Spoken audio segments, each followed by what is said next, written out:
can kiss me on a Monday, a Monday, a Monday is very, very good.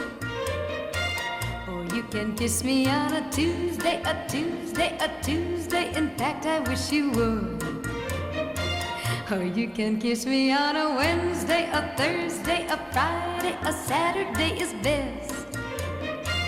But never, never on a Sunday, a Sunday, a Sunday, 'cause that's my day of rest. And that's what we're going to be talking about today. Not necessarily Sunday as the Sabbath, but just the Sabbath or a Sabbath. So that straight away leads to the question, when is the Sabbath? For those of you who read the Bible, you'll find an answer, not the answer, but an answer in a few places. So let's start in at Exodus chapter 20, verses 8 to 11. Remember the Sabbath day to keep it holy. 6 days shall you labor and do all your work. But the seventh day is the Sabbath to the Lord your God.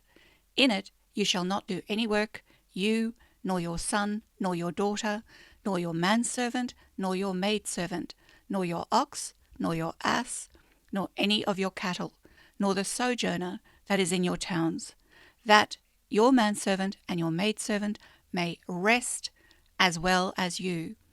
For in the 6 days the Lord made heaven and earth, the seas, and all things that are in them, and rested on the seventh day. Therefore the Lord blessed the Sabbath day and sanctified it. So the seventh day is the day of rest. When is the seventh day? It depends. It depends on when the week starts. It depends on what day of the week the Lord began his creations. Now, you've probably purchased a few diaries and planners in your time, and you notice that in some, the day of the week, or the first day of the week, is a Monday, but in others, the first day of the week is on Sunday, which would make the seventh day either on a Sunday, if the week begins with a Monday, or it begins, or the Sabbath is on a Saturday if your week begins on a Sunday. And it seems kind of arbitrary. There's nothing locked in any kind of law, L-A-W, or law, L-O-R-E, about when the first day of the week is. So it seems to be a matter of personal preference. So in our culture, in our Western Christian culture, okay, Sunday has been the nominal Sabbath day. And until a couple of decades ago, okay, there were, the Sabbath was kind of kept socially and traditionally, with shops being closed on a Sunday, with people not having to go into work on a Sunday, being disrupted, I guess, from their standard weekly routine to just have that day of rest, because there really wasn't that much to do other than just have a break. And that, of course, is disrupted now. It's really hard to tell that a Sunday is much different from any other day of the week. Unless, of course, you are a government worker. Government offices still tend to be closed on a Sunday, as do many professional offices. But for the working people, for the blue-collar people, Sunday is just another day. So the maidservant and the manservant, which is probably you, you don't get to have a day of rest anymore. All right, so that's in the Western culture. Now, another strong group embedded within our Western Christian culture, or abutting to it, being adjacent to it, and still having considerable influence, is the Jewish culture. And the Jewish Sabbath, you may know, is from sunset on a Friday to sunset on a Saturday. So their day doesn't begin at midnight, their day begins at sunset.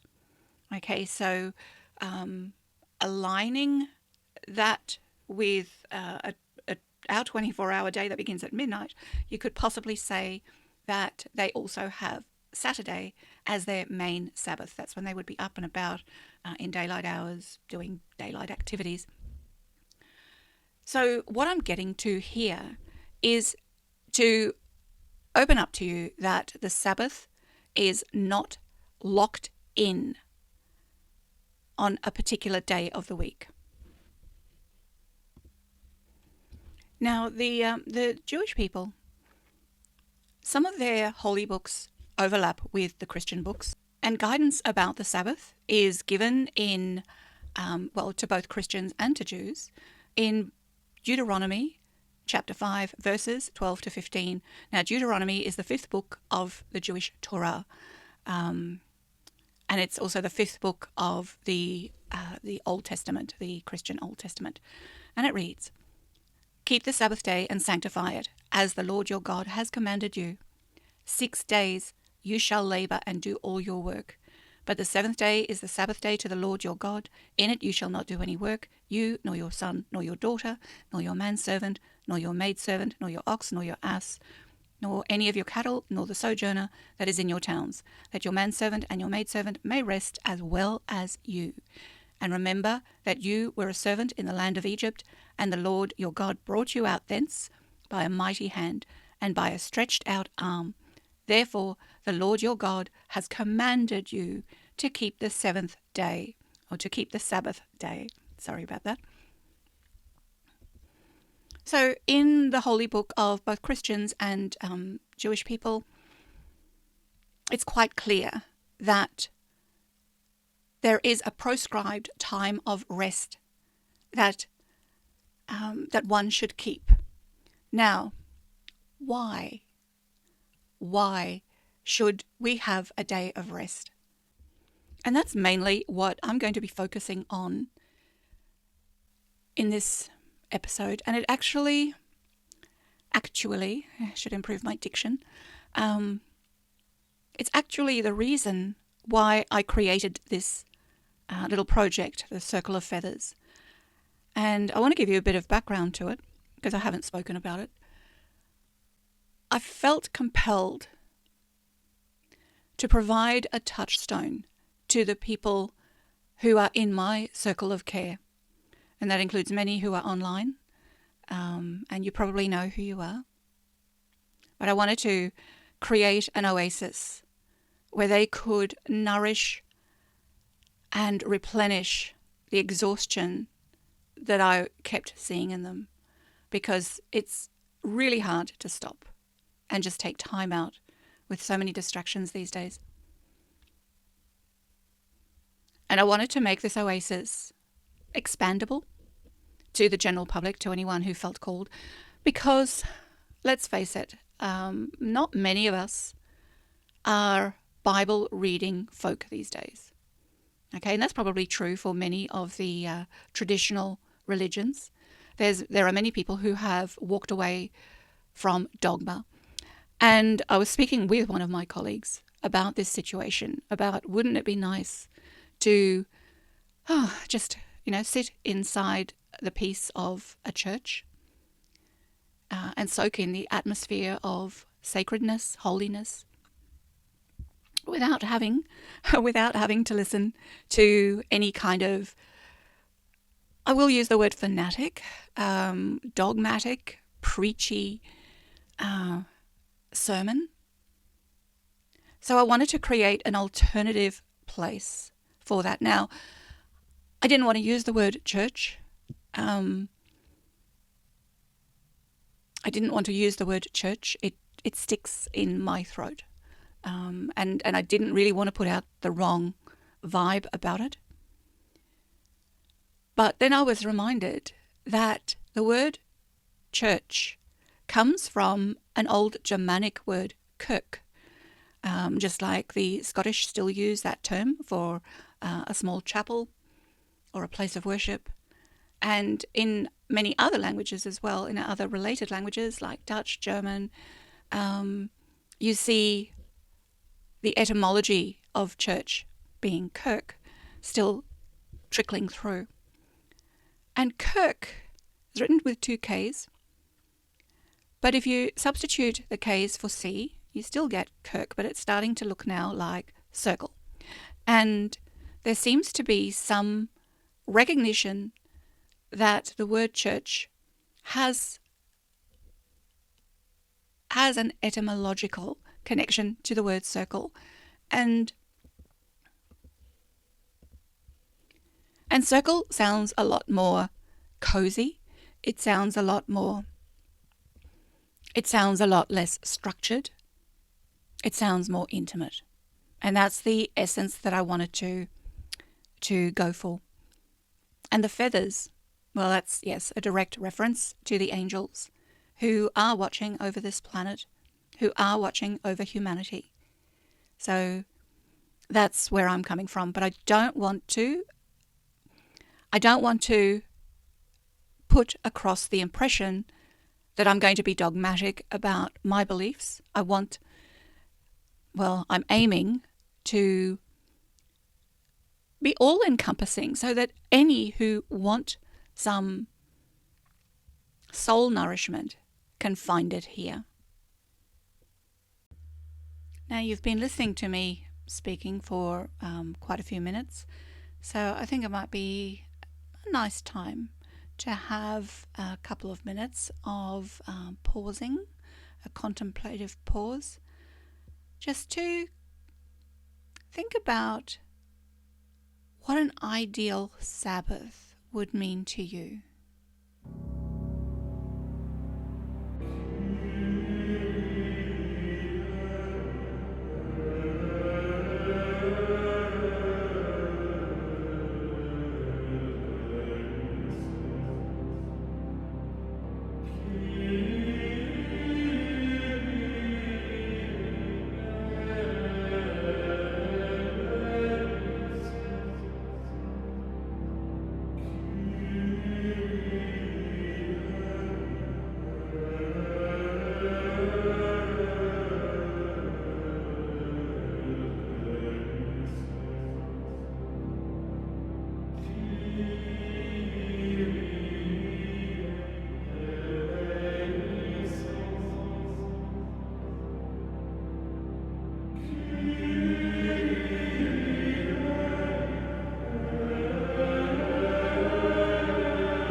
Now, I want you to keep in mind that we are in quite an aggressive phase of the spiritual war that is permanently around us.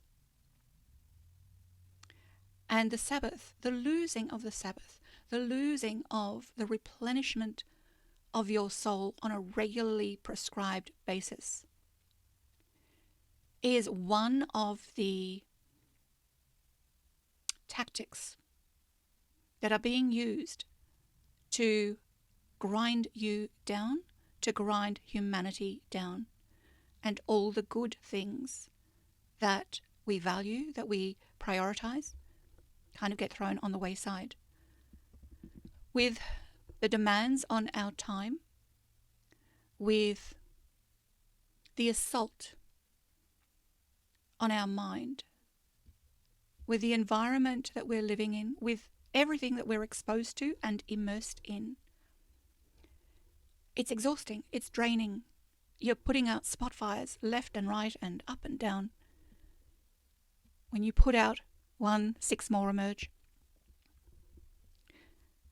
Let's explore why and how we got to this stage, yeah? It's because you no longer know with any certainty what you can believe as true. In fact, truth has become kind of a buzzword for the day, or for the decade, past 2 decades. Sorting out the truth from the lies has become people's reason for living, almost. Certainly online, those who spend a lot of time online, and as I said before, the folks in my circle of care are online a lot. That's how we connect and, I guess, entertain and educate ourselves and each other. But is it really to our advantage? How many times have you been compelled or felt compelled to watch something, to absorb information on something that gets you outraged? Okay, just gets you outraged and opens up more questions than it answers. The question of the day is, what can you believe? What can you trust? What can you know with any certainty? And because information that supports your perspective and also goes against it is flying thick and fast, everybody has an opinion and is willing to put it out there on video. And honestly, that's one of the reasons I have been hesitant to join on that platform or to add a lot of stuff on that platform. So I kind of figured that nowadays I've used the term oasis, and that's what I'm going to dedicate my time and energy to, is to creating an oasis where you can center yourself and just recharge your batteries. And I want you to see the damage that you are doing to yourself by excessively consuming or pursuing the truth and exposing the lies. Okay, now I dare say many of you are familiar with the movie The Matrix, where you are given the choice of doing the red pill, taking the red pill, or taking the blue pill. And I would suggest that anytime there's an either or choice, it's a misdirection. Life is not about either or. Okay, that's a tactic used by the other side, who don't really like you very much. They're contemptuous of you. But what happens when you commit to probably the red pill? I mean, who's going to admit they're going to take the blue pill, right? But you get trapped in your own filter. You become hooked onto the game of discerning truth from lies. It's an unwinnable game. It is just unwinnable. It has you in a perpetual, never-ending search. There is no end to the game playing. Have a look at this search that I did about videos with in their title that you're being lied to. And then about halfway through, I switch it to videos that are titled "The Truth About blah blah blah." It's not designed to empower you. It is just not. And you would be very wise to step back and just center yourself. And how I'm going to suggest you do that, I'll talk about that later in this video. But for now, let's look at all the ways that you're being lied to and all the people who want to tell you the truth about something. Well, not all. It's just the tip of the iceberg.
Now, I don't know about you, but when I was looking at this, I get a visceral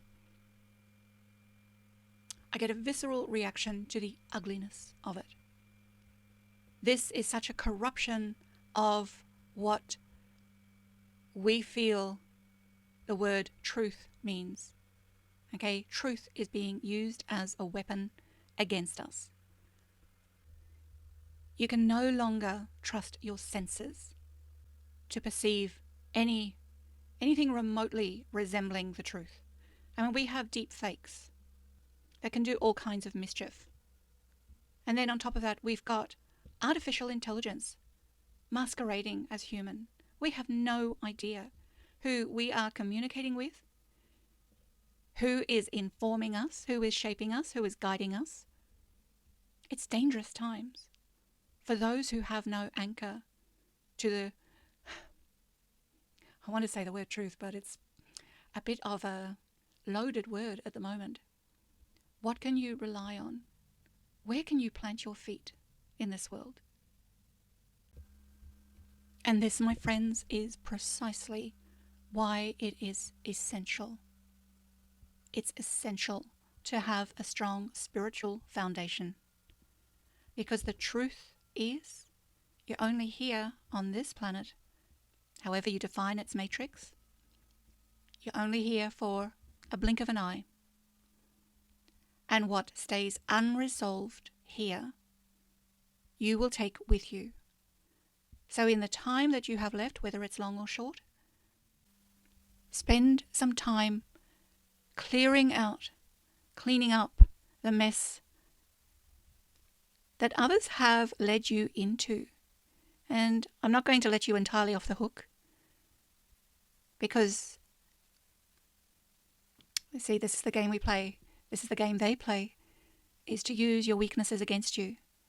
And in a future episode, I'll talk more about the spiritual war and how you're being played.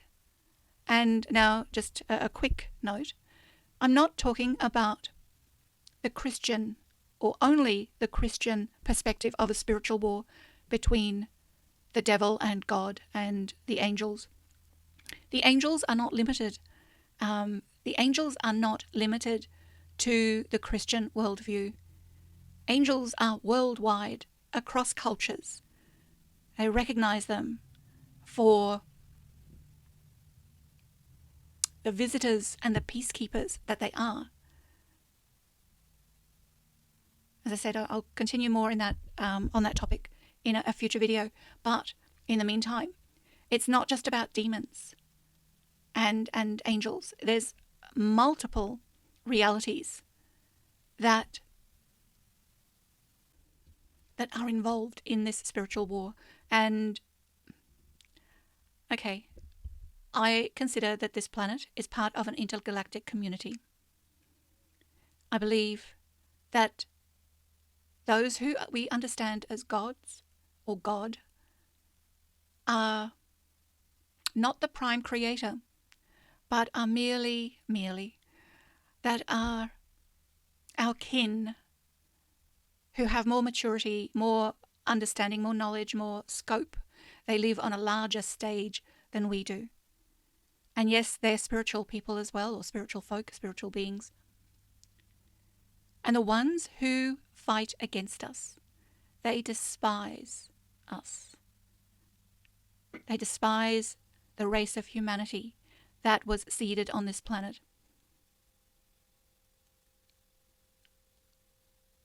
So this spiritual war is on every level. It takes part, or it happens on our streets. It happens in our schools. It happens in our medical system. It happens in our government. It happens in our justice system. It happens in our military. It happens politically. It happens in the skies, in the seas, underground, in the space, near space, far space, other galaxies. There are those who enjoy creating life, and there are those who take offense against it. And those who take offense against it can be cruel and malicious bastards. And they take great joy in our suffering.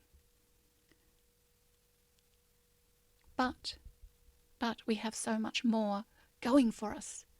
not just protection-wise. It's not just all on the angels to be a buffer for the malice that's directed against us. We have greatness inside us.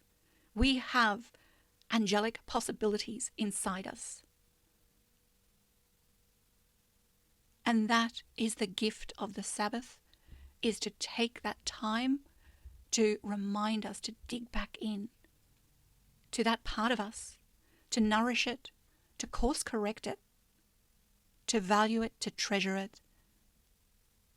The reason that you feel exhausted and spiritually undernourished is because you're living your life too small. For too long, you have been told how helpless you are, how weak you are, how hopeless you are. Everything about these conspiracy theories, or I should speak a bit more respectfully about them because many of them are not theories. But all this bullshit that's being tossed our way online about truth and lies, it's designed to keep you weak and powerless and hopeless and confused. But it doesn't need to stay that way. And that is the intention with my regular Circle of Feathers episodes. Let's take a bit of a break.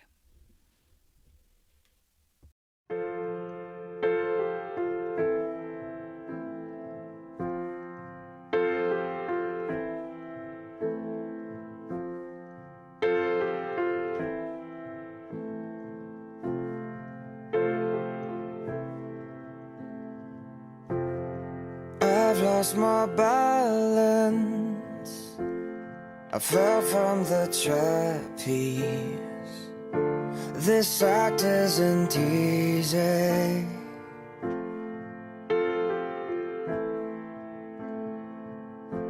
I've been underwater. The storm has been raging. These nights I'm not sleeping. My dreams are now strangers to me, and I need you now. There's too many miles on my bones. I can't carry the weight of the world. No, not on my own.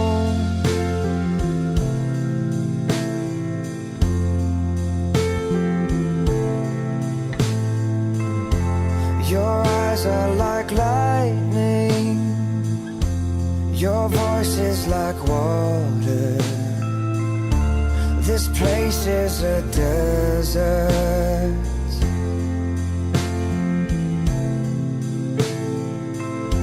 I've been walking in circles. I'm screaming for answers. Am I falling to pieces? Or maybe I'm finally breaking through. I need you now. There's too many miles in my bones. I can't carry the weight of the world. No, not on my own.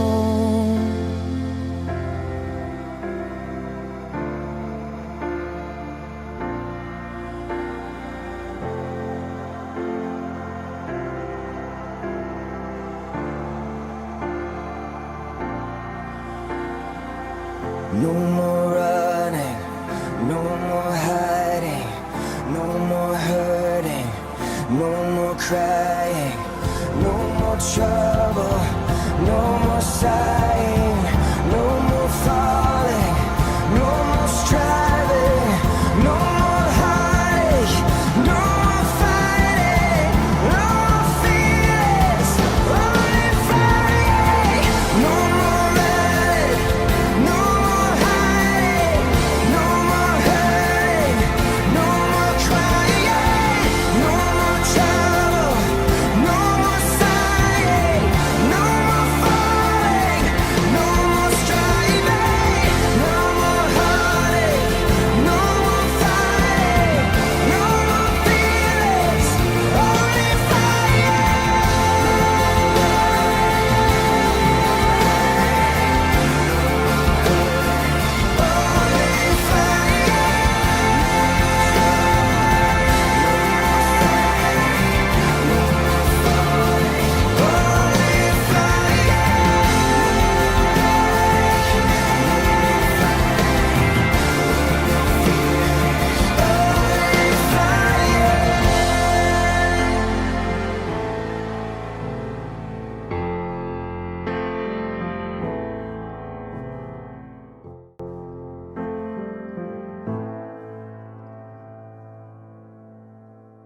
Indeed, only flying. You can, you know.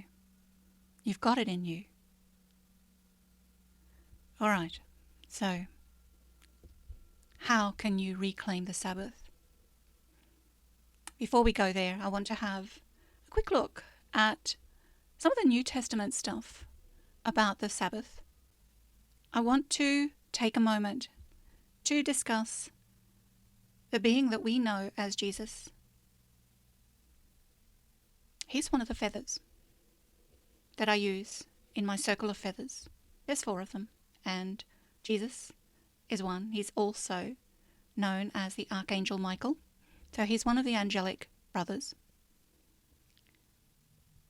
So I'm self-conscious that I come across a bit preachy when I talk about Jesus. In my mind's ear, I hear myself as my sister, who got quite churchy towards the end of her life. It didn't always go down terribly well. But take this how you feel comfortable taking it. If you find great comfort in the written word of the Bible, if you take great comfort in knowing, in quote marks, in knowing Jesus as the church has taught you to understand him, be my guest. I've got no qualm with that, but you won't have that kind of perspective coming from me. And for those of you who are not dogmatic in your religiosity, for those of you who would say you're more spiritual, there is a lot of value, a lot of value in particularly the New Testament. The New Testament is more food for your soul, whereas I consider the Old Testament to be probably more of a history lesson.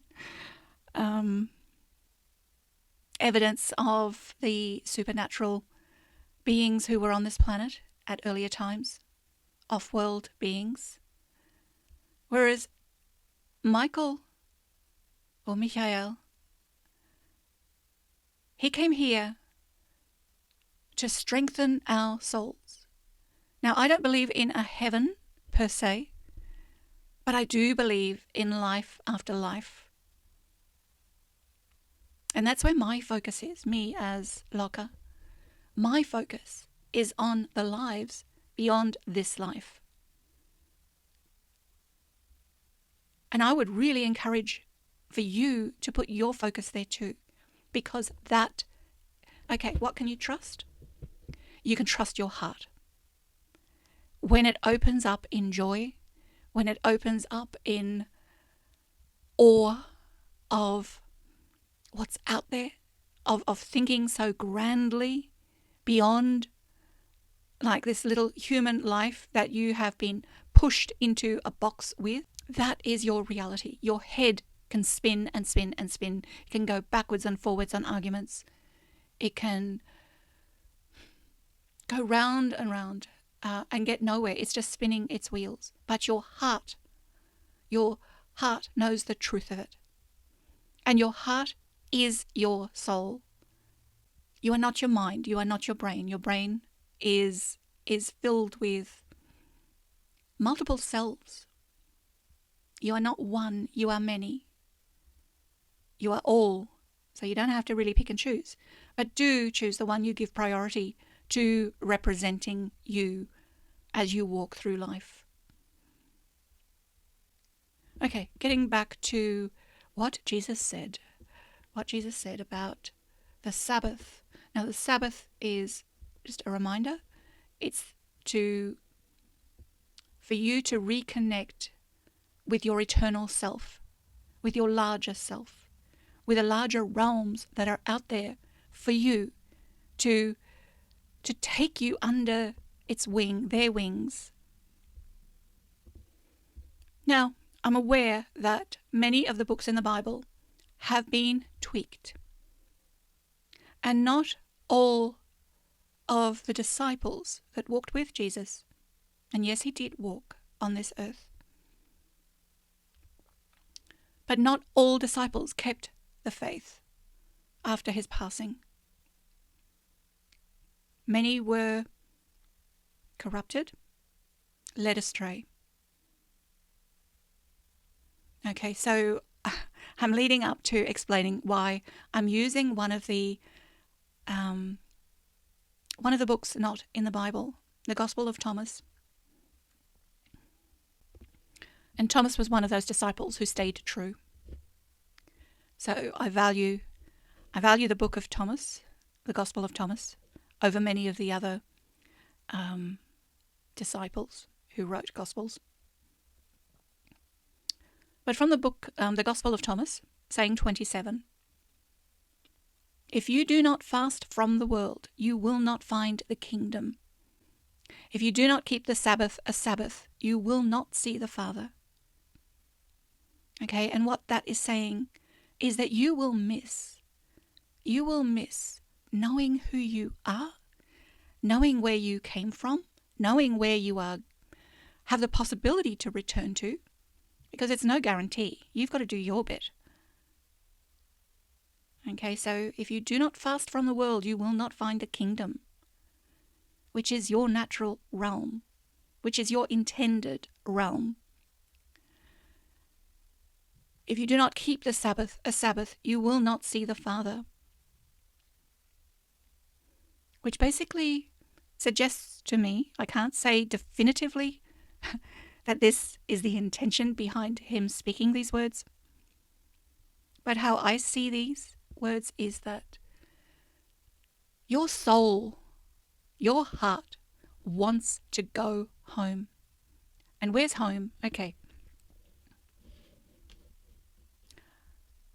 For me, I personally consider the idea of heaven with its harps and angels and all sweetness and lightness to be quite boring. I want adventure. I want drama. I like drama.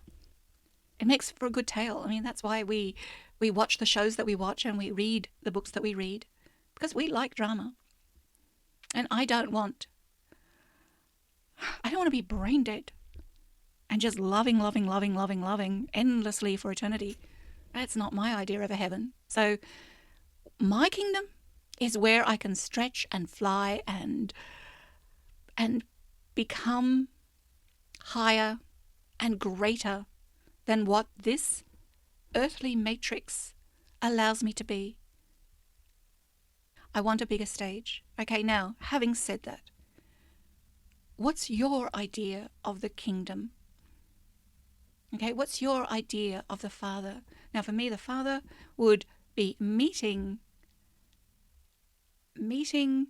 or being in the same time and place as the creators, as the world builders, as the life creators. I want to know. I want to. It almost feels blasphemous, but hey, blasphemy is a tool used by those who don't want you to dare to expand, to dare to dream. There is nothing forbidden to you, particularly as you're reaching upward and outward.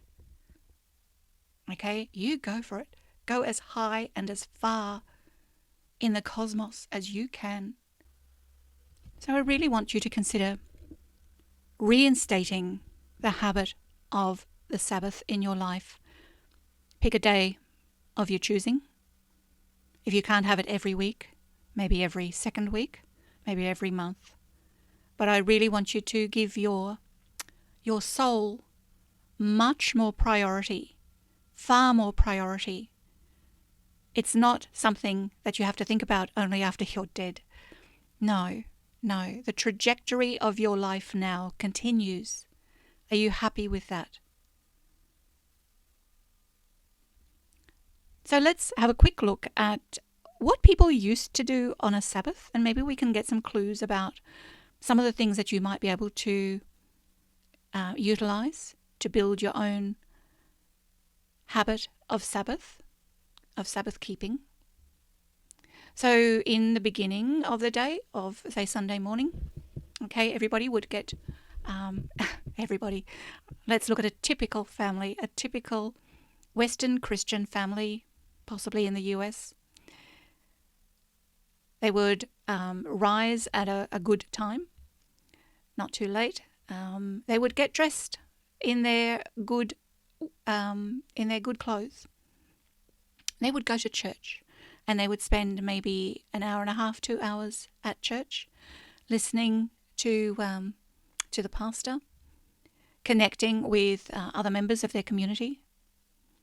Okay, and then after church, they would have lunch as a family or an extended family, or even with their neighborhood, barbecues and things like that, potlucks.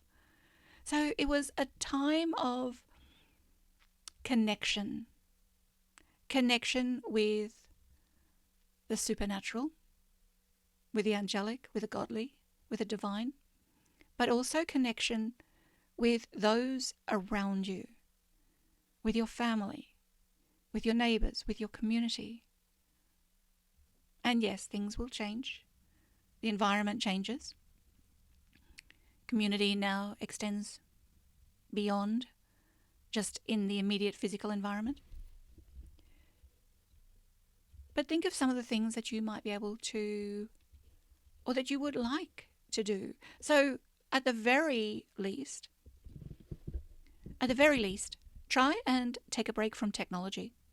If not for the whole day, then maybe half a day. If not for half a day, then maybe 3 hours. Okay, stretch yourself, see how far you can do it. One of the best ways of holding the Sabbath, or one of the most powerful ways of reconnecting with your soul and letting it just come out and breathe in your body, is to go out into nature. Spend some time in nature. Go for a walk, or even sit in your garden. Take your family on a hike. Take your dog for a walk in nature, if you can. It's hard for those of you that live in urban centres that are all built up. But do what you can. Okay, you might wish to do some uplifting reading. The Bible, the New Testament, is one option. It's not the only option. You might want to read other spiritual books, other books of from other religions. And take notes, maybe journal. Okay, not online. I want you to consider doing it with pen and paper, the old kinetic way. You might want to consider doing just like breathing exercises or breathing practices. Maybe something like Tai Chi, Qigong, or something similar. Something that just lets you get quiet for a little while. You don't have to stay permanently quiet. Because this is about expressing your heart's joy and letting your heart fill itself with what it craves. And only you will know what it craves, but you will only know if you listen to it. I don't want you to get too dogmatic about, say, sitting in a meditative pose, cross-legged, your hands in mudra placement. Be relaxed about it. Talk to the angels. Talk to above, whoever's listening. Talk to the Creator. If you can't be comfortable with the idea that there are races of a higher order or beings of a higher order between us and the Prime Creator, you don't need to. You don't need to worry about that. Just believe what you're comfortable believing. Now, before I wind up, I want to give a tip for those of you that have a really hard time limiting what distracts you. Okay? Now, this is something from the field of the noble masculine. So it's aimed at the mind. It's aimed at the focus. And these guys really know their stuff. They practice it. They walk their talk. Okay? And it's a concept that crossed my path entirely accidentally. And it comes from the SEAL tradition, the Navy SEALs, who are the elite force within the Navy. I do apologise to anybody I'm offending with my clumsy words. And it's the idea of the 3-foot rule. The 3-foot rule. And the SEALs, they undergo, or they perform amazing physical feats that push their endurance, that push their performance. And so they're always doing incredibly risky things. Well, we would consider them risky, but it's a calculated risk. Anyway, so this 3-foot rule came about with, well, this is the tale that's told in training courses. But it came about when one fellow was free climbing up a cliff face, and there were fires in the distance, and the weather was coming in behind him with a storm, and he was looking down and seeing all the people below him and saw somebody struggling, and he kind of lost focus and was really at the point of losing his own grip, his own mission. And his mentor, his trainer, told him to only focus on what was immediately around him. 3 feet all around him. That was his area that he needed to focus on. Okay, so it's the intersection of the things that are important, but also things that you can control. And that's what you need to focus on. So, but take this into your surfing on YouTube or social media or who you decide to follow. Okay? Don't let yourself get pushed and pulled in every direction. Focus on your own 3-foot world. Because in that 3-foot world, that's where your sphere of confidence should settle. Okay? You cannot control the reset. You cannot control the financial situation of the world. You cannot control Bohemian Grove. You cannot control so much that you get outraged by. Okay, quit it. Stop it. Let it go. Focus only on the people around you, what you have immediate influence on, what you can control, what is important. All right, so I'm going to wind it up for today. I hope it's been helpful for you. I hope you got some nourishment from today. So I wish you peace. I wish you joy. And I wish that your inner angel becomes stronger and that soon you will fly. I'll see you again.